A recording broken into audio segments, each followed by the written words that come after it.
Say, my name is Don Snyder. Yeah, my purpose in life and my joy in life is what I do, and that's a gift. I didn't choose it, God chose me. I just said yes.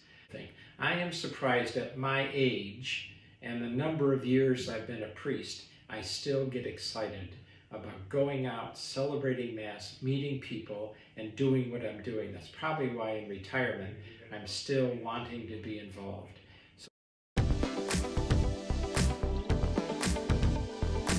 I think what shaped me was the education I had and the parents I had that enabled me to then find my way. And my parents, I would say, were always involved in either civic or church business. They were outside of what they did for a living. They always were giving away their time. That was a good example for me, and I think that was one I didn't appreciate till I was much later in life.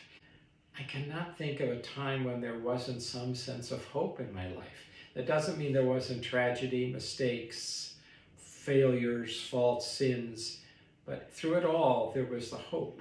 I was exposed to that sense of your life has purpose, and your life should be used in some way of giving it away.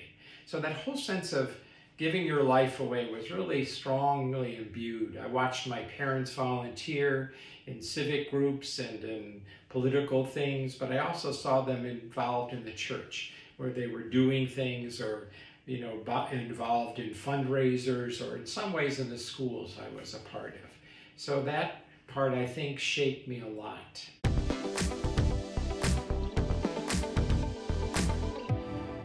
want to choose things that give me life, because I know if I do that, I'll be happy and I'm doing God's work. So if it gives me life, and I think along the journey, that was sustaining me in times when I was ready to quit, and there were several, and even hope when things in professional life seemed really trying and burdensome, that this will pass, this will be okay. And I would have to say in my life, every time I chose my will over God's, it didn't go well. And I don't know why we don't learn that sooner, but make sure you're choosing things that give you life. Don't choose things that are not going to give you life. They may not have the dollar signs, but they're going to lead you to God, because God is life. God is good. And so choose things that are life-giving and not things life-threatening.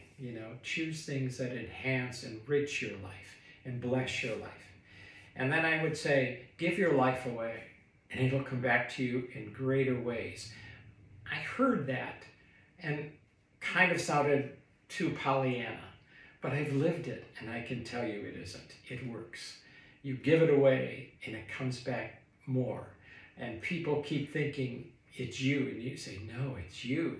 It's that wonderful thing. There was a theologian, Martin Buber, who said, where's God? He's right between us, in the love between us. And I like that image. And I think that give it away, it comes back. Give it away, it keeps enriching you. So I guess those two things I would say are pieces of advice. Follow what gives you life and give your life away. And you'll find there's great joy, whether you're a husband, a father, whether you're a wife and mother, or whether you're a single person, or whether you're ordained or in consecrated life. It all works the same. And I think if you and I are quiet enough to quiet the voices of fear, and you listen and you hear God's assurance, it may not be an assurance that is resolved immediately, but it's an assurance that I'm with you in this. You're not doing this alone. I don't always know how, but I know that. I don't know how God is going to do it, how God is going to accomplish it, but I know that God will do it. The whole point of resurrection, crucifixion, atonement is you have another chance and another chance. As long as you turn yourself to God and say, Lord, I want to try again. I felt that, I know that. God has embraced me and given me another chance. God will give you what you need but he won't give it much before you need it. You have to be trusting, and you have to know he's with me, like that assurance I had that God, because I've had the experience. And I think that's one thing we need to do. You need to go back over your life once in a while and see where God has been. And knowing where God has been means that's where God will be. He's been with me in every journey, been with me in every struggle, been with me in every dark time. Why would he not be there in the future? And so no matter what the dark time or the challenge or the joy or the celebration, he's going to be with me. But I think I need occasionally to go back and in very specific and intentional ways, thank God. Be grateful. Gratitude leads to deeper love. Gratitude leads to a deeper relationship. And I think... Awesome. Thanks. That was cool. Right, Peter. Good to see you. Awesome. Good to see you. Yeah.